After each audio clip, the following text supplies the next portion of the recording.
And so I was like, okay, well, I'm really nervous, and I also have a case of I don't want to miss a darn thing-itis, right? So I wanted to make the most of my entire trip. And so I went with some things that I want you to come out with. And so the first thing I want to talk about is self-care is sexy. And it's okay to say that word, sexy. It really is, right? And really it's even more okay and more important in Young Living especially to talk about self-care, right? How many of you are here today because of that word, self-care? Right? A lot of us. And if it's not us, it's someone else. But one of the things they tell you on the airplane when you're traveling to Utah or wherever you're going is what? So put your face mask on first, right? That's really hard for a lot of us, okay? And so I want to make sure that you go home with that idea if you haven't thought about it, okay?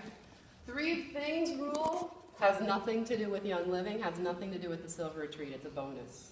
And it comes from a friend of mine and a colleague, Ann Green, who taught in the classroom with me for years. And anytime that you say a negative thing about yourself or that you hear someone else say a negative thing, some of you have been busted on this before, you know me. And so if you hear yourself saying something negative, check yourself. Say 3 nice things, right? If you hear someone else say something negative about themselves, check them. It'll be okay. It's painful sometimes. It's hard to do. But I read once that we say about 40,000 negative things about ourselves every day. Wow. I know, it's a lot. And even if it's not that high, we all know that really when we allow ourselves to think about it, it's pretty darn high. So the 3 nice things rule, practice it every day, okay? We're going to talk about 3 words in this little bit of time that I have that came to me specifically in this weekend, the retreat, okay? Nourish, envision, and value, okay? And then I want you to leave here thinking about 3 actions, right? 3 actions that you're going to be able to do, and they're going to talk to you a lot more about actions this afternoon. But I wanted you to think about planting seeds, right? Feeding the seeds, and then reaping those benefits, okay? And there's the hashtag, in case you need it. Okay. All right. Hands in, okay? Jared just talked about getting your hands dirty, right? This is my hand in some paint, actually out in Utah. I found a great museum out there that you'll see some pictures of, the Leonardo Museum, and it's an interactive museum, right? They want you to engage in life, right? All about science and art and math in that case. I discovered it after returning from the farm, okay? So hands in. Hands in to care for each other, hands in to care for yourself, and hands in the dirt. And hands in your business, for those of you that want to have a business, right? All these, we're going to come back to this video if I have time. All the photos were taken on my Silver Retreat trip, okay? So nourish, right? How many of you use the word nourish on a regular basis or think about the word nourish? A few of you. The rest of you write it down, add it into your vocabulary, okay? I want you to start nourishing yourselves, right? Nourishing other people. It's a verb. It means to do something, to engage, okay? Take care of. Specifically, taking care of yourself for good health, growth, good conditions, right? And also that belief or feeling that you have for a long time. Okay? For those of you that want this afterward, I'll share it too. I'm sort of used to a clicker, so bear with me as I put it out. But this was the first thing I wrote, one of the first things I arrived to that evening. Young Living really nourished us. They really pampered us. They took care of us. I got this great backpack. I got a nice shirt. I got a great notepad to keep notes on. I got 6 or 7 different essential oils and the lip balm and hand sanitizer, and it was really fantastic. They were and the bottle of juniper they gave us on the farm, right? So they gave us gifts. They took care of us. They put us up in wonderful hotel rooms. They picked us up at the airport. They drove us back to the airport. They fed us great food along the way. They really nourished us. They gave us education, right? they showed us the farm too, and the distillery. Oh, and then the bedroom, right? And I had a video of the whole room. The bathroom, I barely could get out of the bath. Amazing. It was really amazing, right? It was very first class.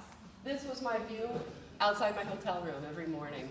I couldn't get enough of it, as you can imagine, right? By the way, I didn't plan to earn this trip. It was not something that I had intentions of. Much like Susan, I was like, oh yeah, okay, you know, maybe, whatever. And then, and I'm getting it. And they treated me to this heavenly place, yeah. So this is me, taking a picture at the museum, and I put this picture in here because it's in one of those rooms with all the mirrors, right? And that idea of infinity and looking back. I know that I personally don't often think big enough, right? I don't often think of all the possibilities, right? I keep myself squelched. I get caught up by my nerves or my anxiety or whatever, right? So I took this as a reminder for all of us that we're so much more and limitless. This is at the museum. So is this. I'm going to scroll through these. This is outside. I don't even know what this building is, but that was a great silver ball reflecting the sun. Part of my experience at the retreat was to retreat. I really, again, I said I have a little thing about missing stuff. I don't want to miss out on anything. I get that from my mother naturally. But it's true, I don't want to miss out on stuff. And sometimes you have to, right? I needed to take some time for me. So I didn't go to the rodeo on Friday night that I could have at the farm. I took the shuttle back and I hung out and I wandered around downtown with my camera, right? And I just enjoyed myself. And I found the Leonardo Museum. If you get to Salt Lake City, go to the Leonardo Museum. I watched some college kids playing this game that they made up that's some kind of a medieval game where they really had a lot of fun. It was entertaining to watch, right? I took time away Saturday morning to wander over to the temple grounds, right? It is the Mormon capital of the world in Salt Lake City. They built a temple that took 40 years to build. I'm a very spiritual person. Their beliefs may not be my beliefs, but to me that was an important part of a retreat to that area. And so I discovered 35 acres and 20-some buildings, and I didn't realize that it was their convention time also, or their conference time also. Twice a year they gather together, 20,000 plus people. I was like, oh, I'm not on the grounds by myself anymore. I hardly have been, but. Envision, right after we just passed up a picture of the world, right? So, again, how is it that you are envisioning things? Are you envisioning things small, or are you envisioning things big, right? One of the things about Gary Young, and I posted last night in the group, is that we raised $53,000 or something at that retreat for the Young Foundation, the Gary Young Foundation. And so that's really profound, right? And part of the envisioning for me, they had us do a vision board. And so they asked us to look at 90 days. A lot of times we do a vision board for a longer period of time, but really just short term, 90 days. A little less overwhelming maybe, right? What are you visualizing? What can you picture?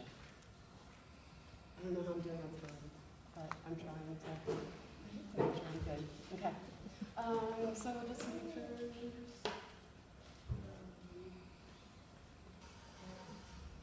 No, not that. Here we go. So this was one of the first things I saw when I got to the farm. So this is where the farm is situated in the middle of these mountains. It's all flat in between, but mountains all down here and mountains all this way. And this was where the guy was taking the picture of all of us. There were 1,500 plus of us at the Silver Retreat. And we all showed up at the farm to get our picture taken and check it out. Okay? Gary and Mary spoke to us for about an hour. Gary spoke to us for about an hour. Mary got a few words in there, and then Gary was really ready to keep talking, of course, but they they had to cut him off. He had places to get to. But it was fantastic to hear him speak. I don't know if any of you have gotten to hear him speak in person, but that was my second time, and his passion is profound. It is one of the reasons that I know that Young Living is a good match for me, ultimately, right? His stewardship of the earth, as well as his passion for healing all of us. So these are still pictures of the farm, but then we get to the distillery. Come right down here. And so this is where the big piles of, in this case, juniper, were put into these vats. Right? And then they're heated up. And after they're heated up, you can see this is the back of them. And so then all that steam and the water and the oils shoot down this big tube into this. And you can see that this is water down here, and this is the oil on top. And so the oil bubbles up to the top. Okay? And so they're coming, so we were on the upper level, and then we walked down the steps. You can see that's the end of the big tube, right? And it's coming out into this. Okay? And then you go around into this other room, and they are taking it from large containers where they've pulled it into these large stainless steel containers, and then they're putting it into these dispensers. This is clary sage. There was peppermint also in storage there, lavender in storage there. It was amazing. And then these two women were bottling, okay? So they're taking all of the oil into those little things and then putting it into bottles and then labeling the bottles. So you can just kind of see that process there. Yeah. And that's like pure peppermint oil in there. Yeah. Just flash. These are just pictures of the farm. There were 1,500 people, 2,200 countries, classes. I think I'm going to do either a Zoom on it or a live Facebook chat or something on what the classes were, because I didn't even want to get started on talking about that in here because I know myself. So, okay. And so value is the last word that I want you to think about today. What is it that you value, right? And when you are creating your business or when you are creating your life, right, how is it that you add value to it, okay? And so then these are the last pictures of the farm. And stay curious. Awesome. Thank you so much. I appreciate it.